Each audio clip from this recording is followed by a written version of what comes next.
Breathtaking is really the inside story of what was really happening behind the closed doors of the hospitals during the pandemic. So Rachel Clarke is a consultant doctor, and she was working on the front line of the NHS during the pandemic. And she wrote, really for herself to start with, wrote down her experiences just to sort of release the tension of, every day. And then she ended up sort of developing that into a memoir called Breathtaking, which is the book that she wrote. And then obviously our show is sort of developed from that, but it's also co-written with Prasanna, Puwanarajah and Mercurio, who many people will know. So yeah, it's very much, as I say, the inside story of what was really happening behind the closed doors of the hospitals, not necessarily what we were told by the government, but those of us that were fortunate enough not to have experience inside hospitals during COVID. There's so much that we didn't know. There's so much that I didn't know. It's opened my eyes to so much. And I do obviously realise it will be very triggering for some people to watch, depending on their experiences during that time and closely afterwards. But I urge people to watch if they can, and I urge them not to look away if they can, because I really feel that, the story of our frontline workers really needs to be told. Our hospital is a fictionalised hospital, and I play a fictionalised doctor, Abby Henderson. But that was only to be able to incorporate different stories from different hospitals into one. So, but every patient story in our story actually happened somewhere in the country at one hospital or another. So, yeah, it's very much, we wanted to make it the most authentic telling that we possibly could, the most authentic medical drama, if you like, that we've seen in this country. Jed and Prasanna both trained as doctors before they came into writing and acting, and Rachel obviously still is a doctor, so it's penned by 3 doctors. We had amazing medical advisors who were on hand with us 24/7. Our director, Craig Viveros, did an incredible job of kind of keeping a 360 lighting. The set all ran together so we could run scenes together and have this sort of very war movie-like feel to it, because the energy sort of never stops. So it was all very much, the team were all based around trying to make it as an authentic experience as possible for the audience. We didn't speak to any doctors whose specific stories were in Breathtaking, but our medical advisors, Tom Petty and Andrew Cinnamon, were on hand 24/7. We also had a lot of ITU nurses that came in to help as medical advisors with the ITU scenes. So speaking, obviously we spent a lot of time together and became very close. We all had a very close working relationship. So speaking to all of them was not only integral to our performances because of the obvious logistics of what we were doing, and teaching us, the meanings behind phrasing, medical phrasing, and the physicality of the procedures we were doing, but also the emotional side of it. They were there for us to be able, because they were frontline during the pandemic. So we were able to say, what did this feel like, and what would you do in this situation?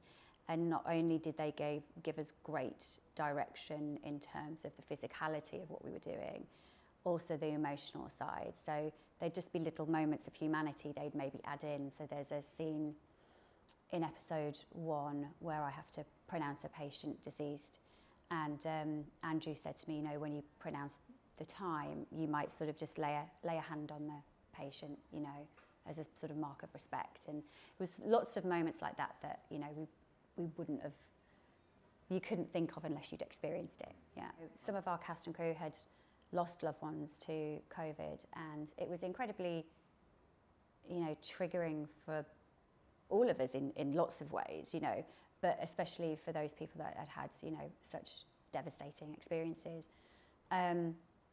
But knowing that each story was real was just incredibly grounding. It was just a very surreal job to do, actually, because yes, we're reenacting these events, but you couldn't not stop yourself every day and go, this is how it was, like this is what happened. So all of the stories get me back. I think we all had our individual ones that sort of affected us, you know, something in us depending on our own life experiences and thoughts. And yeah, I'm the same, sort of the Davina storyline and the girls coming to see their mum. That just, the authenticity that we felt on set was incredible. And so we just had to think of it in the same way. You know, that's the only way our NHS workers could, you know, could communicate with their patients, is with their eyes. So I just sort of thought, well, this is real. This is as real as we can absolutely make it. And also I always think if you know the camera's close, and Craig was he's always very good at explaining what he's shooting and how he's shooting it, so you're aware technically of what he's doing. And I knew he was doing a lot of very close work on eyes, because it was the only way to sort of get into our heads, past the masks, past the PPE. And I always think to myself, you know, as an actor on screen, if you know the camera's close, you don't really have to do anything. If you're thinking the right thing, it will come across in your eyes. And you just have to trust that it will be there. If you're feeling the right feelings, if it's natural and it's happening, the audience will feel it and see it. So I just stuck to that mindset and, yeah, just tried to make it, like I say, as real, as authentic as possible. This is unusual in that, you know, apart from Help, brilliant drama with Jodie that you mentioned, there hasn't been much about COVID in the drama sphere, because we've all lived it, and we've all lived it as a world community. You know, everybody in the world has lived through this time. So it's very unusual to be embarking on a television drama that everyone has a lived experience of. Nobody doesn't, no matter what your views on it, your thoughts, your experiences, we've all lived through this time. But I would say Breathtaking isn't a retelling of COVID, it isn't a retelling of the pandemic. I would say it's the telling of the story of our NHS workers and our frontline workers, and what they went through, what they're still going through in terms of health, mentally and physically. And actually, this is the story that we didn't know as the public, and I think that's why it's really important. I do think it will surprise a lot of people. It surprised me.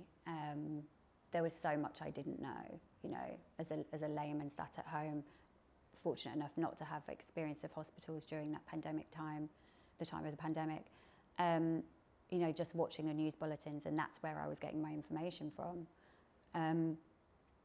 So I think people will absolutely be surprised. It's certainly the truth of, you know, a group of 1.3 million people working in the NHS that needs to be out there.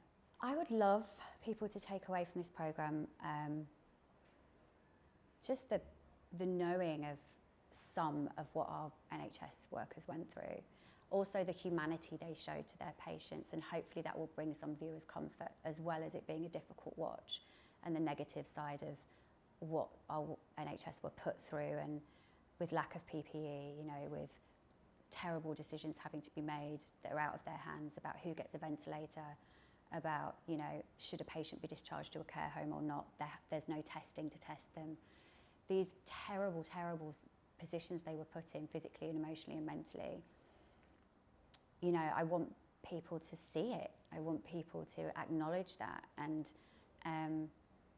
also on the sort of more positive side, the humanity they show to their patients. And I hope that people who were unfortunate enough to have a loved one in hospital or to have lost a loved one during that time know and see how much love and care our NHS gave to their loved ones, held their hands, played them music. You know, there's a scene in our show where a doctor comes in and badly plays a violin for a patient who's dying, and that's based on an actual event that really happened. You know, made sure they were FaceTiming their family, hugged them, you know. And if that just gives one person some comfort that wasn't able to be with the person they love in those last moments, then that's, you know, that's done its job for me. I would love STV viewers to watch Breathtaking, because as I said, I know it's going to be incredibly triggering for some people, but if you can watch, please do. Please don't turn away, because this is a story I think we all need to know about.